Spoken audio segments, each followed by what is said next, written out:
Kita ke informasi lain. Saudara, sampah menumpuk di tempat pembuangan sampah atau TPS Rawabadak Utara di kawasan Koja, Jakarta Utara. Bahkan dari tumpukan ini, sampah berserakan ke jalan. Sementara di Bandung, akibat penarikan sampah dibatasi, sampah menumpuk di Pasar Ciroyom karena belum diangkut.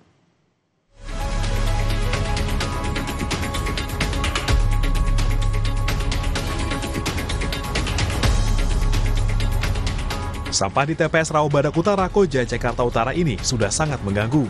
Bayangkan saja, saking banyaknya sampah yang berserakan ke Jalan Inspeksi Kalisunter. Petugas pengangkut sampah bilang sampah menumpuk sudah terjadi selama 4 hari. Ini numpuknya ada berapa hari, Bang? Kurang lebih 4 harian lah, kurang lebih ya. Emang dari kemarin ke begini udah. Biasanya enggak ya, Bang? Emang nggak pernah begini. Ini ada berapa mobil, Bang? Hari ini ada 2 mobil tuh. Karena telat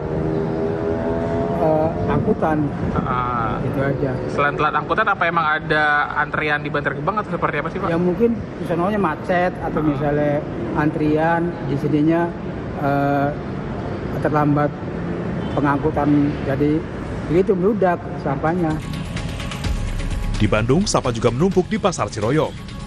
Penumpukan sampah diduga karena adanya pengurangan jadwal penarikan sampah dan pergantian sistem pengangkutan. Jadi berat ya, sekarang ini udah yang numpuknya udah nyampe ke 15 truk ternase ya, karena di ternasenya dibatasi, mungkin ya pengangkutannya dibatasi juga. Tapi kalau menurut saya sih ya seharusnya jangan sampai ke menumpuk seperti ini gitu ya. Intinya pengen ada solusi yang terbaik lah, bisa dihabisi dinolkan atau gimana lah gitu intinya ada. Karena kasihan ke pedagang sama pembeli di sini gitu. Pasti mengeluh lah karena baunya, banyak belatungnya gitu kan. Ini kan basah di sini sampahnya. Tak hanya menumpuk, sampah juga menimbulkan bau tak sedap. Kondisi ini dikeluhkan pedagang dan pembeli di Pasar Ciroyom. Tim Liputan Kompas TV.